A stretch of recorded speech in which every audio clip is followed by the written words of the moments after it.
It's 5 o'clock in the morning. I have to be quiet because I live in a townhome complex. But today I'm going on Pemberton Harrison Lake run, the West Harrison Lake to Pemberton run. But I'm going in reverse. I'm going from Pemberton down to West Harrison. What is that? Well, it's basically 100 plus kilometers of dirt road that you got to have a 4x4 to get through. It's the way people used to get around BC before all the highways. This is how people got around British Columbia. There's a network of dirt roads all over this province. And if you got a 4x4, you can go take it on. But the real reason I'm doing this is to see, can I actually take my RV there? I'm pretty convinced I can take my trailer on this whole run, but I'm not going to do it without trying once without the trailer. And that's what we're going to do today. So let's grab Linus. We're going to leave Lizzy behind because she's just so crazy. I want a relaxing day with Mr. Linus right there. He's coming with me. It's going to be a boys' day out. Let's go. Now, where I'll be going for at least 100 kilometers, there's no food out there. There's one little convenience store on a First Nations reservation, but that's it.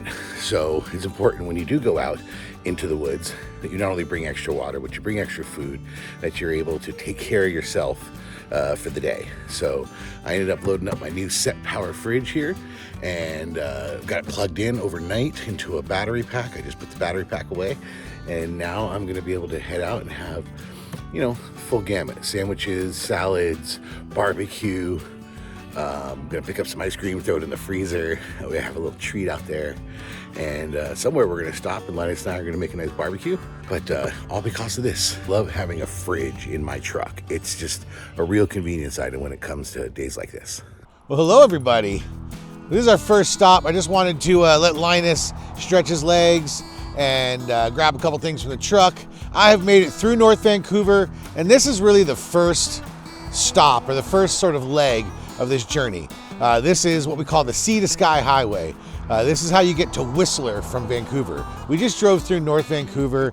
It's just cities and freeways, and there was nothing to show. But this is the first stop at a viewpoint. It's absolutely gorgeous. The Sea to Sky Highway is phenomenal. I mean, I've lived in the San Francisco Bay Area. I've lived in some of the more beautiful places around the world in Florida, and this place is like on the top 10 list of beautiful drives that I live near. I'm always amazed and just looking around when I come up here. Just even this little stop, you can see, like, as I look up here and check out all the rocks and check out all the flowers, and it's not just gorgeous there, but then if we look behind me, which I'll show some pictures of here, we've got this beautiful fjord, and it's a very deep, long fjord that goes all the way up that we're going to drive alongside. It's steep. I've gotten to drive some race cars out here, or some supercars for a corporate event. Maybe I'll show a picture or two here. That was fun. Unfortunately, that company closed, but you could actually drive on this crazy windy highway with escort cars in front and behind, keeping an eye on the road, making sure it's safe to go at a comfortable speed that might exceed the speed limit a little bit. It was a lot of fun being up here, but I just go on and on here. So what we're going to do is Linus and I are now going to keep going. We're going to go from here, from basically Vancouver. We're going to go up the Sea to Sky Highway, and we're going to cut to Pemberton. I've been to Pemberton before. I've camped there before. Done a few videos there before. Then we're going to cut in and start on the dirt road. And that's where it's going to be like 100 plus kilometers of just dirt, ruts, all kinds of stuff. And the big question, of course, is going to be, can the RV go there? And when are we going to hit a spot that says, this is the spot where I wouldn't take the RV past here? And I hopefully never really make that part of the video because I really want to take my RV on this road that we're about to go to. So let's go check it out. Let's keep moving. Just a quick stop to stretch the legs. We're approaching Whistler now. Just taking it easy. When I'm alone, I say I probably stop about once every hour and a half. Some people like to keep going. I like to keep stopping. So a quick stop at Nestor's here, which is a pretty famous market here in the Vancouver area. I think it started here in Whistler, and they got a good natural food sections. Man, I got strawberries, a pound of strawberries for $6. American strawberries, probably. They get really discounted these days. Anyway, I'm gonna go load this into my set power because I got that fridge in the truck, and I'm not buying any bad foods out there. Everything I'm gonna do is gonna be making sandwiches, barbecues, fruit. We're doing it right, except for the G0. That's my indulgence. Oh yeah, and the cookies and cream Haagen-Dazs bars.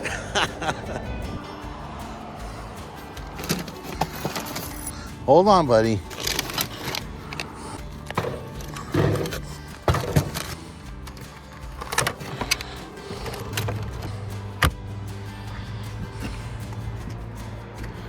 Quick stop in Pemberton, and this is gonna be the last coffee stop before I get back to civilization. So no more caffeine after this. I won't need it though. That road's gonna keep me awake.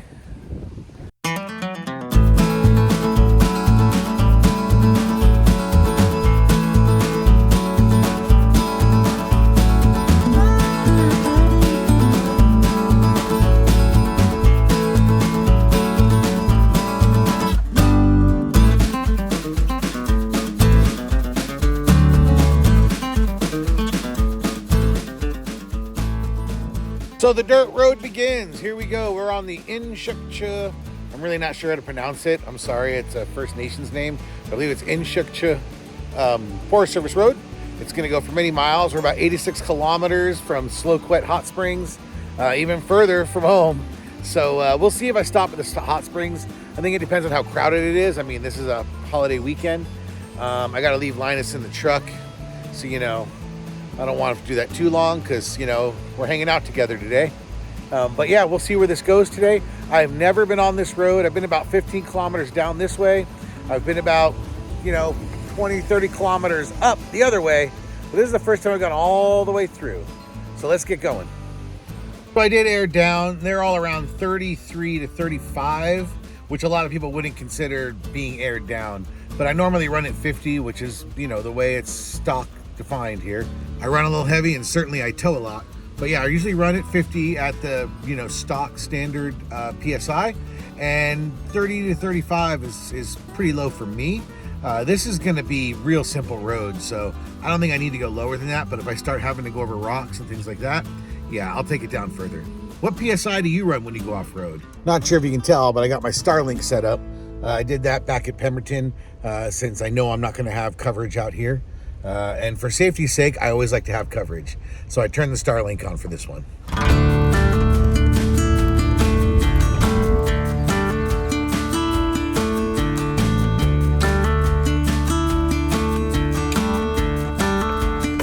All right, this is Strawberry Point campsite. The question is, can we bring the RV in here? For sure. If you can find a space. So there's no way Starlink would work here, or it'd be a real tough roll of the dice. But you get 5 bars, so maybe it doesn't matter here. And then right here at the entrance to the campground, the Strawberry Point Campground, is this big square lot, which is basically an overflow area. So if we rolled in here and it was all full, we could just pull the RV out here and stay for the night. So adding that to the list. Let's keep going. So that was Strawberry Campground. We're here on a Sunday of a 3-day weekend, and there was a spot. There was a spot that I fully could have fit in. So it'll be interesting to see if every one of these campsites has at least one spot we could have fit in. Then it goes to show you should head out on 3-day weekends and roll the dice. Let's keep going.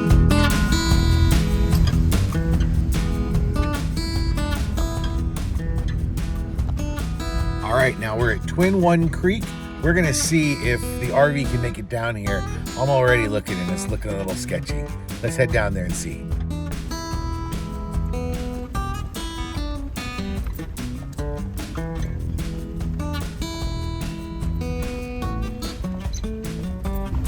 Yeah, there's trailers down here. Lots of trailers down here. No problemo. Wow, that is definitely a gorgeous campsite. But as you can imagine, being gorgeous next to the water, it was all full. I didn't see any extra spaces, although there were some nooks and crannies I could have investigated around. I didn't want to be that guy on a Sunday afternoon poking around people's campsites just trying to find some space. We're gonna keep this reconnaissance mission going as we keep heading down and say, where else can we camp? So far, I could have camped there. I could have camped at the first one. We've not hit any spots that I couldn't camp at. Let's keep going. Now we're at Lizzy Bay. Lizzy? Lizzy? Where's Lizzy? Oh, Linus heard her name. Where's Lizzy? Well, let's go check out Lizzy Bay. Again, it looks like it might be kind of small. Hard to get the RV in, but let's check it out.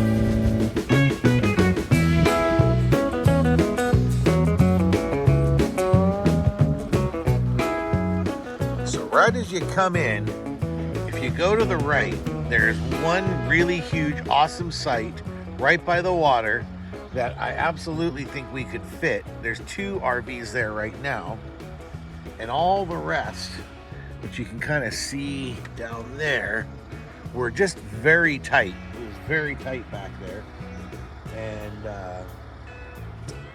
I don't know if I'd want to take the RV in there unless I had friends with me and we saw space in advance. I don't know. It made me sad because I thought the idea of staying at Lizzy Bay is just awesome, but it's pretty tight in here. So I think if I could see that spot was open from the road, and I think you can see it from the road, that first spot there to the right when you come into the fork, yeah, I'd take that spot for sure.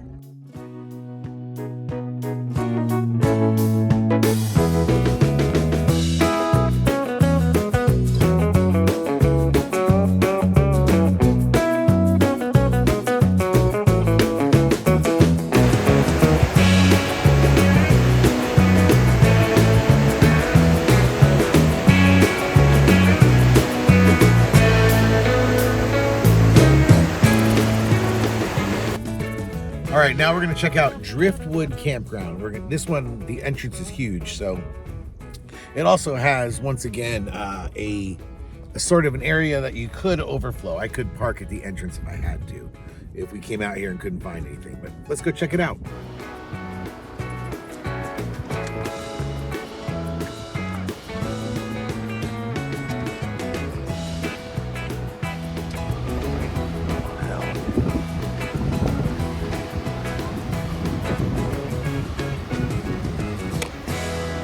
Driftwood Bay Recreation Site, another gorgeous one.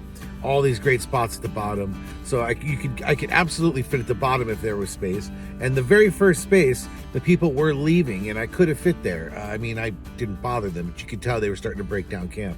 So had we arrived here this time of day, 11 a.m., yep, we could have found an RV spot. So now I've seen at least a few RV spots we could have gotten if we were coming in from Pemberton on a Sunday afternoon on a 3-day weekend. So, you know, people don't want to go out and roll the dice on a 3-day weekend. But if you head out on that Sunday, you know, that's usually you're able to find something. Let's keep going. And of course, right as I pulled out, I looked over my shoulder, and one of the best spots that I could see down there, right on the water, there were people pulling out. So had we showed up here with our RV, it would have been prime real estate. Don't ever give up on a 3-day weekend just because you don't have reservations. You know, when you're traveling on a road trip with your family and you pull up to like a convenience store or to a restaurant or even a food truck and it says ice cream, and it's such a relief when you're traveling. Now, I'm going to have an ice cream cone or some kind of frozen treat. But the nice thing about having the set power in here is that I get to be able to just have a little bit of ice cream right in the middle of my road trip when I'm in the middle of nowhere. The fact that it just stays frozen means that I can have a couple little ice cream treats in there and pull one out when I want to take a break. That's something that, you know, is hard to do, you know, up until recent years with the advent of these coolers and the set power and this big one I got, which is almost more than enough that I need for this trip. This would handle us for a long weekend for my wife and me, but you know, I just got it and I wanted to try it out. So I'm gonna grab myself a little ice cream and then we're gonna hit the road.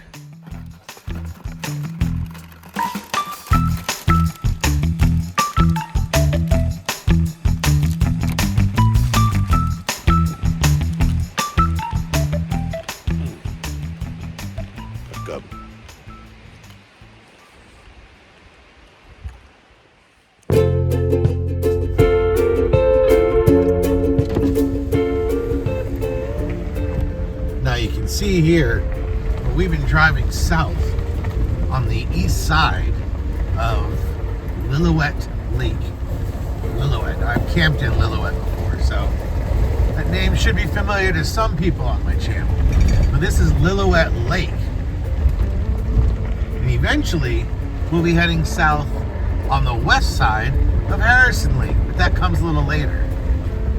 So, at some point, we'll be in between the lakes. I'm guessing in some mountains.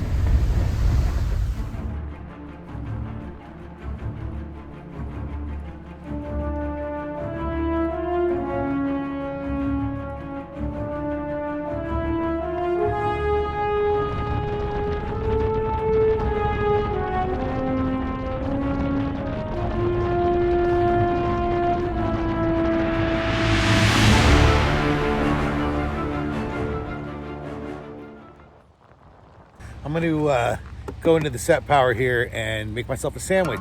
It's getting to be around lunchtime, and we found a wind-sheltered little sort of quarry nook. It's pretty windy out here between the mountains, so I didn't want to be out there in the wind, and hopefully we can find some less windy area. Kind of have an early dinner. I still want to do a little barbecue out here, even if I take half the meat home cooked, that's fine. But I want to do a little barbecue, and I got some meat in here, and I don't want to bring it home uncooked. So yeah, we'll make a little sandwich now, and then we're gonna head out and keep driving, because this has been gorgeous. Multiple places I could have camped.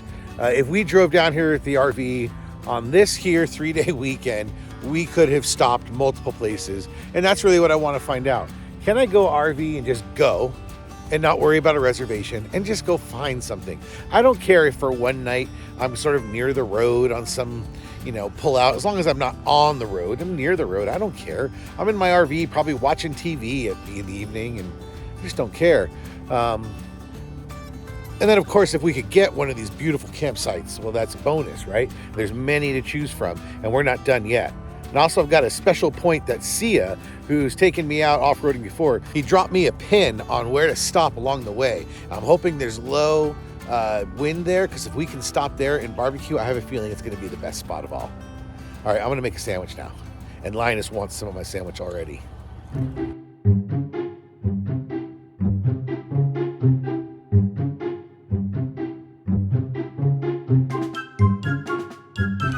Linus clearly wants some of my food.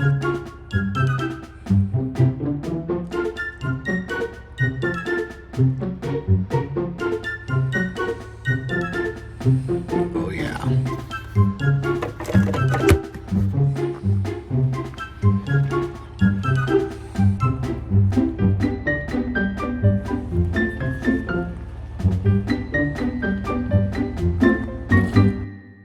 So on either side of that big long bridge, there were spaces where I could have pulled the RV over. There was some with even fire pits. I mean, they're unofficial spots, but clearly that's where people have camped before. So I'll have to put that on the list, is right around that Lillooet crossover bridge. There's camping, free camping. I don't know how sanctioned it is, but looks like no one's gonna bother you for a night.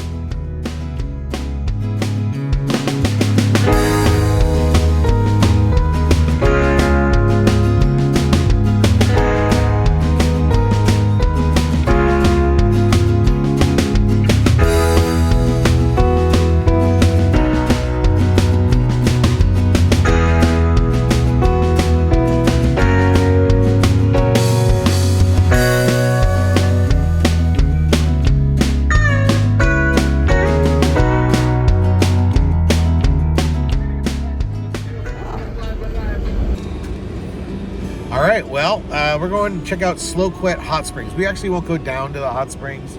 I'm not doing that today. I don't have my wife with me, but I want to see what the camping is like up here, because if you camp, it's only $20 a night, and then you can hike down to the hot springs as much as you want. And these are very natural hot springs. These aren't the fancy pants hot springs. Apparently the hike's not too bad, but let's wander and see. Definitely nice campsites. It was a little tight in there. There was a lot of people, a lot of families. So sometimes I don't like to whip out the camera and just start filming all the people camping. That's invasive. I know I'm allowed to, but you're out there camping and all of a sudden some guy rolls by just pointing his camera at you and your family. That's So yeah, I didn't get some footage of the spots, but it's very nice. And had we arrived today, once again, there were spaces back there. So it was a real steep drive going up. It'd definitely be fun and challenging, but doable. You know, it was maybe, I don't know, 100 meters of challenge. And it wasn't very challenging.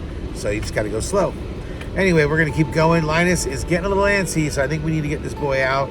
And I'm kind of getting ready to barbecue, man. It's about 1:50 now, and the day is wearing on here. So let's keep moving. Maybe the next spot will be the barbecue spot. Let's see.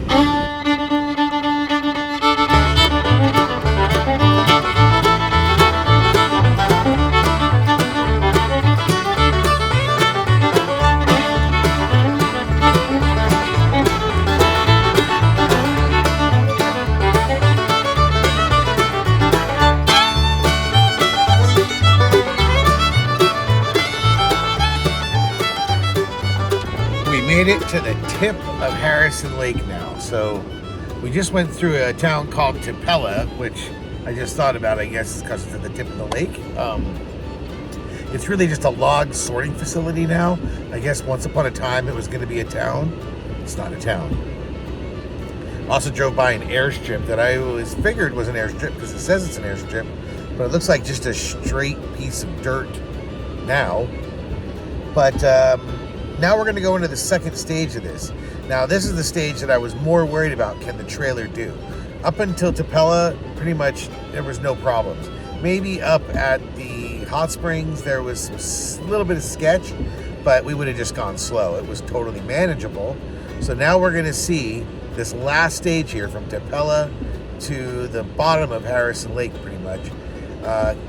Can we take the RV? Now, I've been 2/3 up the lake. So once we get to Hale Creek, which is as far as I've been up Harrison Lake, once we get to Hale Creek, if I get to there, then I know I can do this whole road with the trailer. So we're pretty close. Let's keep going. All right, I just put it in a 4-wheel drive. We got a pretty chunky little part. This might be what makes it not passable for an RV.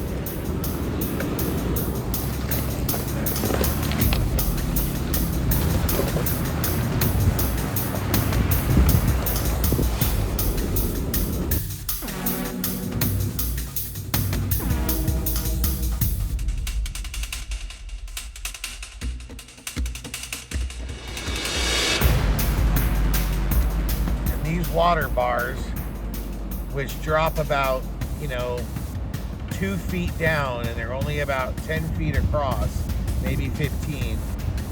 That's the deal killer. I can get my truck over those, but I'm not going to drag the trailer over that, or I will be ripping parts off.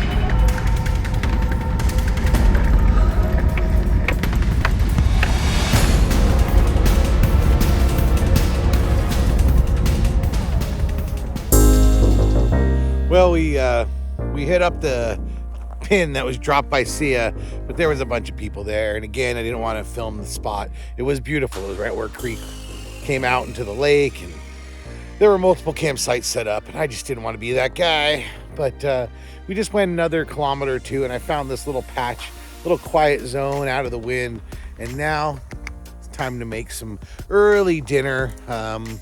Getting kind of hungry. What do we got on the grill today? Well, we got sausages and a steak. I'm not gonna eat all that now, but whenever I like to barbecue, I like to barbecue at least 1.5, 2 meals worth of food, because if you're barbecuing, why waste the energy, right? All that grill space. And who knows, right? This could take longer than I want, or if I may stop and take a break.